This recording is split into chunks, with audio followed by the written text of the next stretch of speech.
Hey, do you want to see something cool? Hold on, I want to ask you something, man. Listen, man. I know your father is a Christian. Okay. Are you a Christian? Am I a Christian? Okay. See, that's a very, great question, you know what I'm saying? But let me ask you this, okay? No. Answer the question first. It's a great question because a Christian is someone that's repented of their sins, that doesn't support sexual immorality, that's not walking for fame, but living for Jesus. Someone who's denied themselves, pick up their cross daily and follow me. I'm not against you trying to make money or making good music, but if you're a Christian, you need to repent of your sins. Otherwise, just like any person here, not just you, you'll find yourself in hell. All right, okay, hold on, wait. So are you a Christian? Hey, let me talk, all right? Are you a Christian? Okay, first of all, I came here to see Ronaldo. I'm in Manchester right now. You're asking me questions about God, okay? I love God, but... Just if you're... Hey. I want to know. Hey, okay. Yeah, let me tell you this.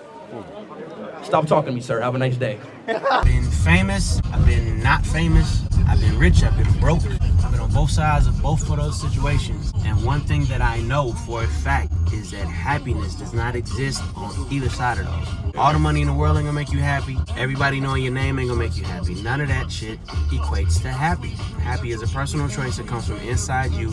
It is something you decide. You say, you know what? I got this, I got that. Or I don't got this, I don't got that. But you know what? Damn it, I'm happy. Right. Somebody giving you some money ain't gonna do it. Somebody telling you they love you ain't gonna do it. If I never sell another record again in my life, I'm happy. Right. I'm happy. Jim Carrey said the dopest shit one time. He said, I wish that everybody could get all the money they want. I wish that everybody could be rich so that everybody could finally realize and know that happiness does not come from that. That happiness don't come from money. Happiness don't come from material things. That's not where it comes from. Stop chasing that shit like it's gonna save your life. Hello everybody. I want to start off this video by saying in the past videos I've mentioned that I am a pantheist, so I'm going to just say it all here. I'm a 23-year-old pantheist liberal, and I wrote this thing about corrupt culture in society. And before I even start the video, this is just a warning. I don't think it's my place to talk about these certain things or aspects of people's lives for this discussion. I have to be completely unbiased about this. For you to better understand me, I wrote a philosophy about the way I see life. So, follow through with me. Alright, y'all. So I wrote this when I was 20 years old, so check me out. This is my perspective of the world, of what I see of simply people living their daily lives to being born, to do what they can to make it in this world. People naturally work with each other is how we build things in history, if we really look back at things from a different perspective. Everyone is dealt a hand in being in this world. Some are worse than others, but nobody simply asked for it. Any possible situations or life experiences, what we go through will always be individual to that person. And some people wouldn't know because maybe you haven't experienced it yet yourself or never will. This planet Earth we live on has a system built for us surrounded by controversy that allows us to have your own opinions and beliefs and way of life. What does free really mean actually? We just survive on a piece of paper. Everybody is a shell with a soul inside, equal but made differently. The ego is a body that you possess. It's a self-image of who you are in your unconscious way of yourself. Our walk of life is different no matter what ethnicity, shape, size, or sexuality. We should always be as equal as we can to each other. People's opinions about any person either breaks them or creates either ego or narcissism. We are in a world controlled by currency when money shows no actual value or quality of a person. It only shows what you have and what you're able to do with it. We are all here just to get by in this world, either having a good hobby or a job that you love, to the people that self-medicate themselves to make it through their day or life. The real value of life is the people you meet and the people you talk to. Nothing should be left wasted of interaction or love to experience to feel or cry. The fact of understanding of who we are and if we find our meaning that drives us to what we do. Modern life standards brings us to social media, technology, sexuality, and culture differences that surround us today. But what do we know? When we learn new things, our perceptions and beliefs may change. We're in an age where we don't know what we're actually looking at. We see things in life that you could have an idea of what it is, but like there will always be a gray area of what makes you in this world. And what does it mean to you at the end of your life? Living and being born is the biggest accomplishment you ever done in your life. We take life for granted. Sometimes we are too occupied to see or really want to understand other aspects of life because we're just way too serious with ourselves. Life is not all meaningless. You don't have to have a religion or something that you believe in. Believe the fact that you're here, alive, and breathing no matter what we do in life. Fight or be stubborn with ourselves on things we don't understand. Let me scroll down some more. Let's see, where am I at? Don't understand, or the things we're not used to seeing, divide us by stereotypes and prejudice. We put labels on ourselves that a world I see shouldn't have labels at all. So I made that when I was 20 years old. It was after my car crash. It was a big devastation in my life. I thought I was not going to be the same ever again, but I'm here now. So I wanted to talk about this because there's a lot of things I've experienced in my life that I feel like it's relatable to the norm. And a lot of people are not willing to talk about this because they're afraid of backlash. And this has been a while for me to do this. I wanted to do this video since January, actually. So if you don't mind, I'm about to hit this. You don't mind if I smoke, right? Of course you don't.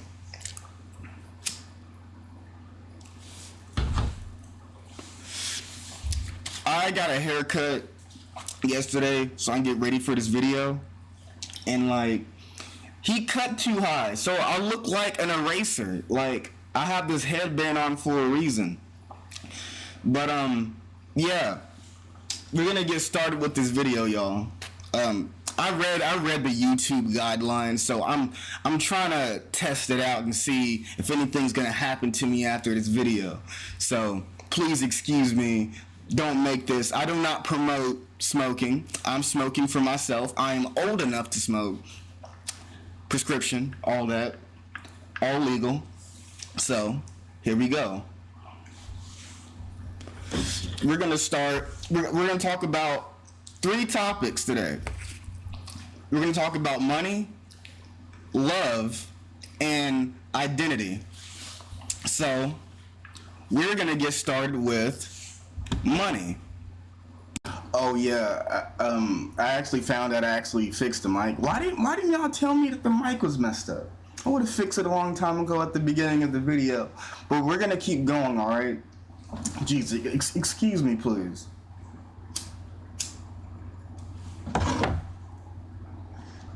Video's almost over, swear to God. So we're gonna talk about money. These are all statements. So please comment down in the section what you think about all this. Like, I love arguments, not arguments where it ends up toxic. I like these professional arguments. So I like talking about this stuff. So we're gonna talk about money. Money is an idea created by humans. We often compare ourselves based on our wealth to other people because money creates competition. It's the same when you rob or steal or trying to work harder than your coworker or any means to achieve that in terms of, being a jerk. Because the way we see money doesn't create community, it separates it. What I mean by it doesn't create a community is, just just for instance, this guy is unable to do the same things you're doing, and he can't be in your circle because of those reasons. So he's basically on the other side of life. Like, everybody obviously lives differently, so you have to put that into account. So where was I at? So we see money doesn't create a community, it separates it. Nobody in this world can truly inspire others with it because people don't want to admit that life is more convenient than others.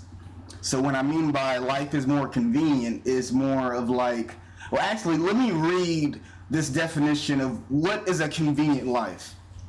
A life of convenience typically refers to a lifestyle which in everyday tasks and activities are made easier and more efficient and more comfortable through use of technology and services and systems designed to minimize effort and maximize effort. So remember, life made easier and comfortable use of technology and services designed to minimize effort and maximize comfort. My bad, I had to correct myself. So yeah, just think of a person in Africa. They don't have say they don't have an Xbox, they don't have Wi-Fi and all that.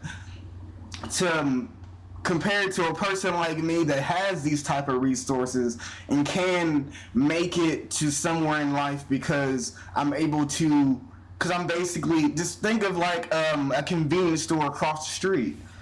Everything's convenient, right? Everything is right there. Not a lot of people in this world have a convenient type of life. Like, things are not right in front of their face.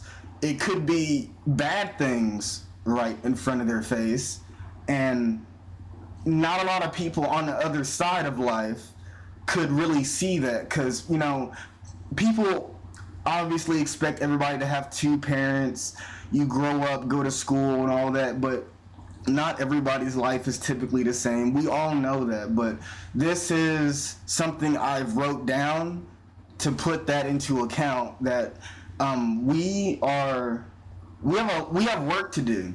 We have a lot of work to do. So life of convenience is it's not a talked about thing.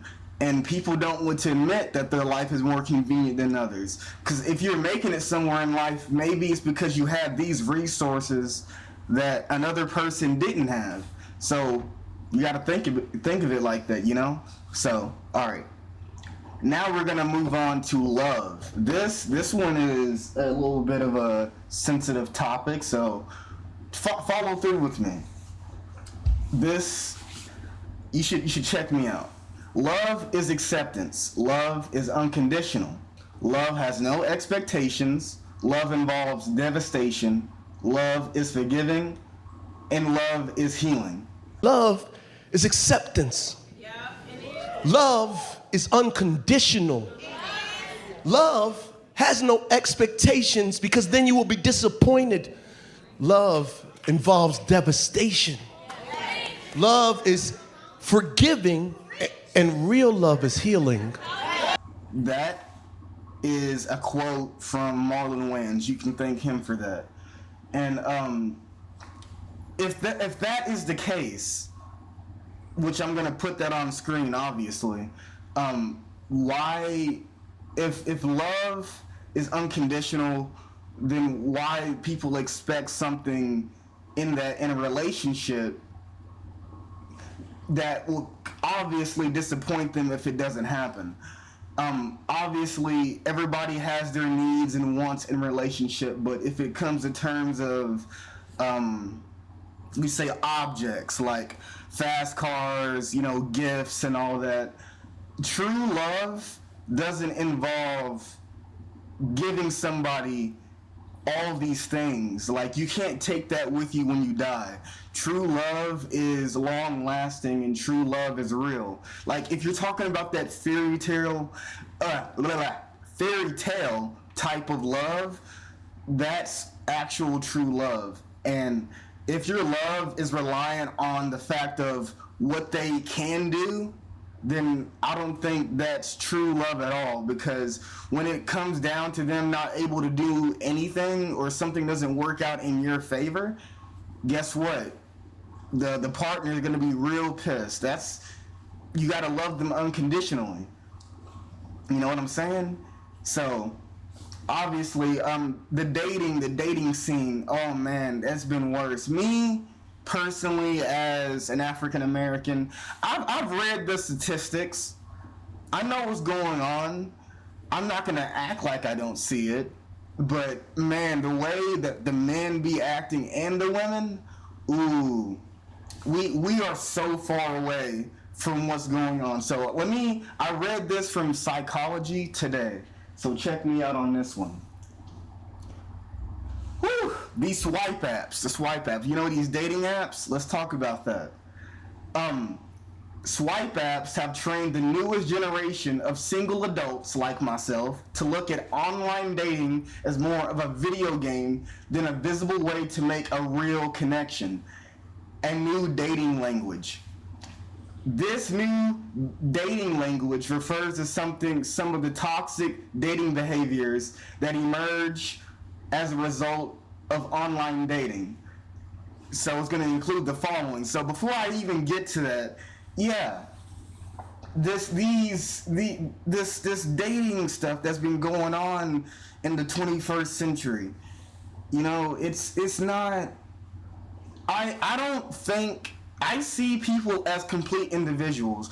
Obviously, people have intentions of being on an app. Everybody has different reasons to be on an app. But if you're really trying to find somebody to like really talk to, and you know, shoot, if nobody's freaking down the street, I mean, these things are obviously convenient. So people's not really seeing it this way, you know what I'm saying? And obviously there's a lot of men that wants to just like be picky, and there's a lot of women that's like very needy and wants some things too. Like everybody wants a slice of something, but this has become very chaotic and disorganized, and it feels like, I feel like an old soul. I feel like an old soul because the things I'm about to read here is half of these things I don't even do. And if I do it, I will have a justification always of reason why I do it that are completely reasonable. So, let me read to you. These are the new dating language behaviors. So we got ghosting. Everybody knows ghosting. Essentially disappearing from the life of someone you've been dating or just been talking to. Swiping left, dismissing someone as a romantic opportunity in less than a time it takes to sneeze. Well, I mean, obviously I do that, but we're all victims. I want to let everybody know, in this video, I am a victim and a part of the problem too. That's why we're discussing this. Cookie jarring.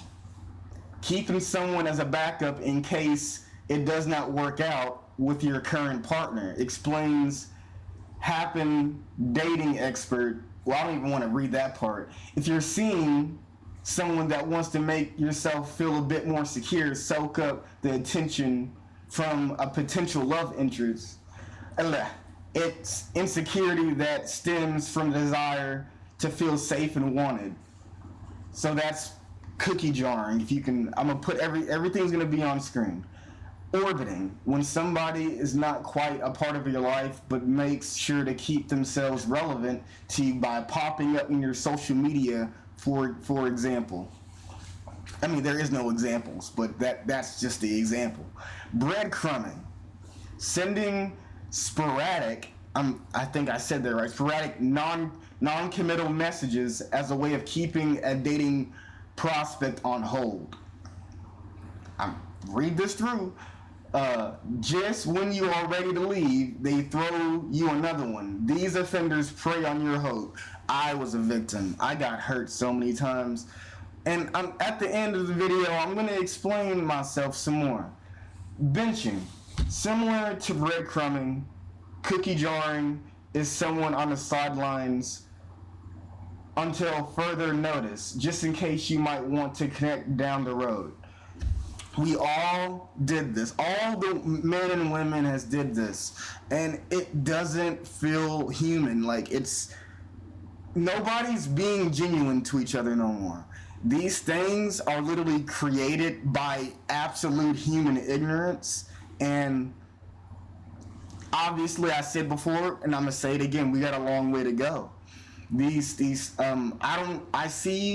I don't see myself, I don't identify myself in any sort of way. I'm very diverse, and I'm willing to talk to anybody, no matter race, color, shape, size, alien, you know what I mean? Like, I'm going everywhere, but I hope you guys can understand these things. So let's move on. All right, y'all. Video is almost over. We're gonna get right through this. So we're still on the love subject. So this is from Psychology Today. This is explaining why does nobody really like anybody. So if any guy or woman is been liked by another guy and then completely just deleted, blocked, all that, gone, disappeared, this might explain why, and why most people just don't really like anybody at all. So let's just read the psychology thing about it. We're in a process of redefining how humans communicate and potentially how we fall in love. Obviously, Psychology Today. People like people who think they like them. And let me slow down. Hold on. This is crazy. Think about this. People like people who think like them. People like people who think like them. I copied and pasted this. Real thing. So the meaning of people like people who think just like them obviously is pretty damn, excuse my language, self-explanatory. You talk to somebody you relate to. Talk to somebody, hey, we got something in common, we should hang out. Obviously, that's all my friends that I've met, we had something in common. That's why I like them. So there you go. So when strangers interacted, but if we don't like people, it may not because no one is safe, but rather because of past trauma. We struggle to absorb that anyone could be safe. Past trauma leads us to scan for current threats that crudely mimic it. You know what I mean? Like, you went through something in your life, and you saw something you didn't like, and throughout your life, you tried your best to avoid that particular thing. Doesn't matter what, in any aspect of it. So, a frown, a perceived sight, or even a tone, a poke at this trauma, leading us to react if the original wound had reoccurred. With unhealed trauma, it may feel like we are only safe around perfect people. Lest we superimpose, did I say that right? Superimpose? The least we superimpose our perpetrator onto them, and because no one is perfect, no one is safe, and because no one is safe, we don't like anyone. So you can pause the video, any of these stamps, you can just read this down, just think about this stuff. And for real, I've obviously went through trauma. I avoid certain people I don't like. It's perfectly normal. But we have to learn how to grow, how to learn how to understand other people. Not everybody is typically the same. I've been in a position in my life where I've been put in a position where I'm like, hey, I hate these certain set of people. These certain set of people suck. No, that's not the way to go. It's a long journey to knowing a lot of things. Everybody has a path to take, and that's important. And I hope if anybody sees this video, I just want to be your Gen Z guide through all of this stupidity and this ignorance that's going on in this world. Because if you guys heard these things like I'm bringing religious into this. I hope you guys know. As a religious person, as a pantheist, the things that we're doing is toxic. These are toxic things. And not growing from any of these and staying on course to being a jerk to different perspectives of other people is, well, you can say you not care, but not caring doesn't progress things in life. Like, you can't build life by not caring. Just imagine like the first people on planet Earth. Oh, I don't care. Let me just sit here and not do nothing. I don't care about that. I don't care about this. Oh yeah, we didn't build a building. Yeah, we didn't have anything that we have because we don't care. We put care into our lives so we can build things. We build buildings. We build relationships. Everything requires building and enough care to do it. Saying to not care, you don't care how this person thinks. Obviously, I don't even care how people think, but when it comes down to, like, if you're trying to learn or get different opinions from people, you gotta soak that thing, you gotta soak it in, because I know it's gonna hurt. I took very messed up opinions that are probably like really true, and I am a person that is growing every day. I am 23 years old, and life is really hard, yo. So that's all I gotta say right there. So we're gonna move on to the last part, identity. How do you see yourself? So this is my statement about the perspective of identity. Before we even identify with anything, think back when we accomplished nothing and seen nothing at all. Would you say everybody is relatable? Think when everybody's just basically kids, right? I was a kid. We didn't accomplish nothing, and we was free to talk. Like, we didn't feel any sort of hostility between one another. We all cared. We all wanted to feel loved. Like, that is their perspective about all of this. So I'm going to read this back. Before we even identify with anything, think back to when we accomplished nothing and seen nothing at all. Would you say everyone is relatable then? But as we grow in this world called life, we may achieve something the norm could not, for good or for worse, poor or rich. So it doesn't even have to be an accomplishment. It could be just something really bad, or obviously you graduating, but two different sides of life. And when people grow up and you know, same guy you might have known, you meet again, and you know this guy is doing this stuff, and you just don't want to hang out with this guy no more. Like, but that is, it's a common thing in life, and we understand that it may hurt ourselves, it may hurt the other person, but it's maybe we think of it as our own well-being, because we got things going in life that don't want to be interfered by anybody else. And obviously that's understandable, but this life is obviously hard, but these are things that I'm mentioning so we can grow with the things that we can remember within ourselves, the way I would say God would want it. God would want us to love everybody like thy neighbor, like the Bible says. So I'm treating this whole video as such, because I love you guys. So, but as we grow in this world called life, we may achieve something the norm could not, for good or for worse, poor or rich.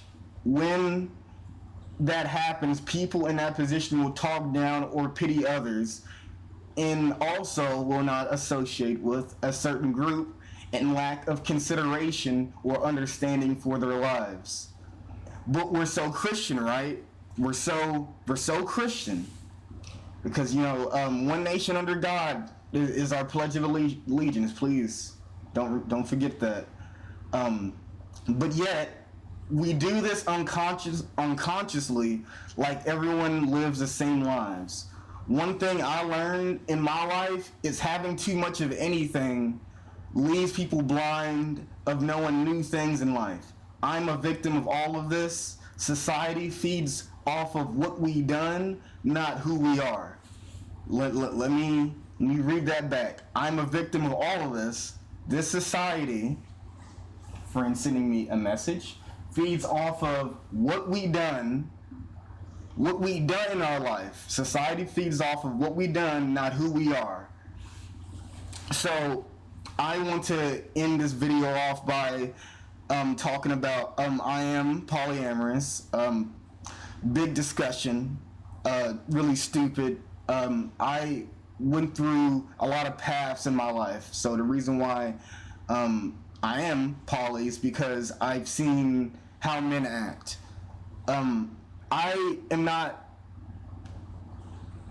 not sexual at all. Like, I don't even like sex, actually. So personally, I've seen how men treat women, and I've seen what women go through, and you know, the women that get hurt and the snobby men that treats women like objects.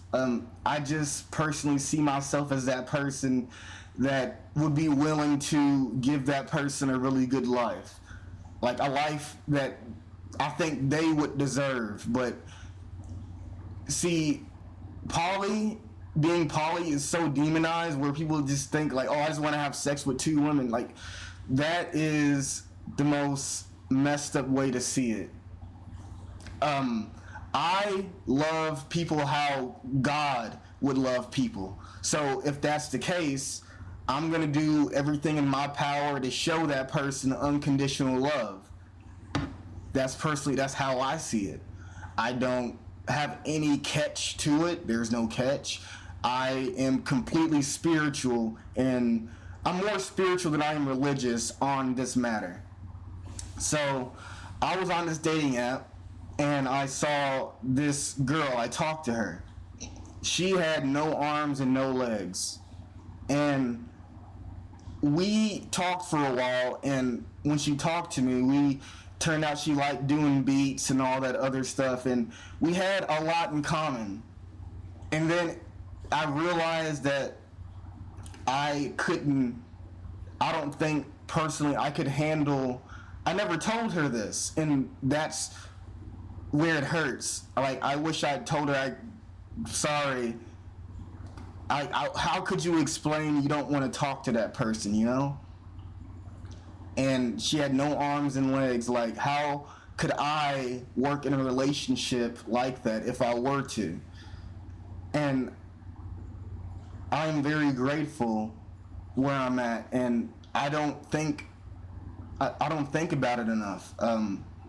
Me walking, moving my arms, grabbing stuff every day, like, to see a person that has the same spirit that I do, but lost something along the way, I felt that. And I want people to know that life is hard, and I want people to put things into consideration that I went through abuse. I went through a lot of trauma in my life. That's why I'm here today, to tell people that we can still do good. We're not all stupid, you know, but this is the end of the video. I'm a work in progress, and I hope you guys are too that sees this. Please enjoy yourselves. I'm about to go smoke some more. So peace out.